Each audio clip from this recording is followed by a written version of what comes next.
You got this dude named Sharon, right? Now Sharon, he's a black dude and he's just finishing college and he live in Colorado, right? So just about a few months before he was done or whatever, he ended up meeting these cool people. Like it was like three dudes, like they was white, and he's like, hey man, we're going to college for this, and what you going for? Yeah, I'm going here for this, and they're just making good conversations. Here on Saturday, which is about 4 days from now, we're going out to the Colorado, in the wilderness, and we just have fun times. It's gonna be us, our girlfriends, and if you got a girlfriend, you can bring her too. Skinny dipping, not all the way naked, of course, but just we're going to be at the lake. We're going to be having fun, at the fire front. We're just going to be, having fun. So he's like, all right, cool. And Saturday comes and he actually ends up going. Now, when he goes, everything's cool. They treating him cool. It's him, the three white dudes, and, two of the white dude's girlfriends. So in total, it's like 6 of them. So down there first, the girls get in, in their bikinis, and they start skinny dipping. Dudes is just right there having a beer, just, basically just chilling.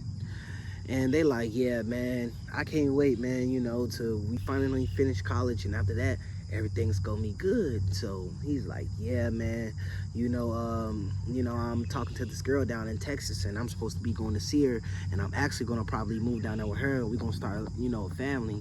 We've been talking off and on for about 4 years now. So now it's getting dark. So, the whole day go by, they done skinny did, they done went, took pictures, they had a little food, snacks, walking up the trail, just, casual good time. So it's nighttime, they sitting around the fire, and, everything's normal at first. They start talking about, just regular stories, and all of a sudden, one of the dudes end up telling a campfire story, and it kind of involves, a black dude being, somewhere far out by itself, surrounded around, white folks, and they're trying to kill him. So they all just laughing like everything's cool. But the dude, he's sitting here like, he fake laughing, but he like, all right. So he ain't trying to entertain it. So he just, makes up an excuse to say, hey, I had a little bit too much to drink. I'm gonna go ahead and sleep or whatever. So, nevertheless, they all go to sleep or whatever. So like 2 in the morning,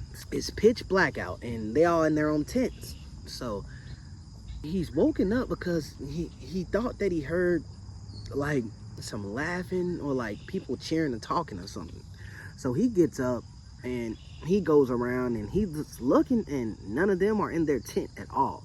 So he goes down there and he's walking through the woods or whatever, and as he gets down there, he ends up seeing all of the people that invite him up there, and they're all just like whispering. But when he gets a little closer, he ends up saying, all right, so where are we gonna take him? That's all he hears, where we're gonna take him.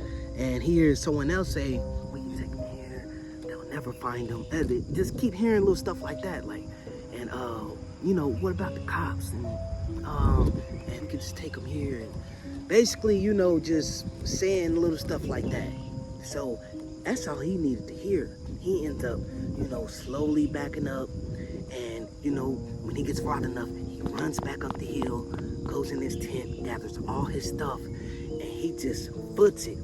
He drove down there with them, so it wasn't like he could get in the car. So, he had about 16% left on his phone, so he used a little bit of that light to, guide himself through the woods. Time now, it's like, 6, and he gets, finally to a little town or whatever. So when he finally gets a little lift, like he pays this cool, black chick that's sitting outside, this gas station, $20, just, hey, can you just ride me down the street to the closest town, and I'll go from there. And she's like, oh, what's going on? He's like, oh, just, it's nothing. It's just, I need to go. And she's like, all right, cool. So, he give her the money. She pulls off. So when he finally charges his phone, he sees that he got like 40 missed calls and like 20 text messages saying, where did you go? And hey, you left your tent. Is everything okay? Basically, he blocked them. He blocked the people. So the people never came back to the college. That's the weird thing about it. They never came back. He never seen them. And he got a text from an unblocked number about like 5 months after that and it said, "We almost had you. Ha ha ha ha ha."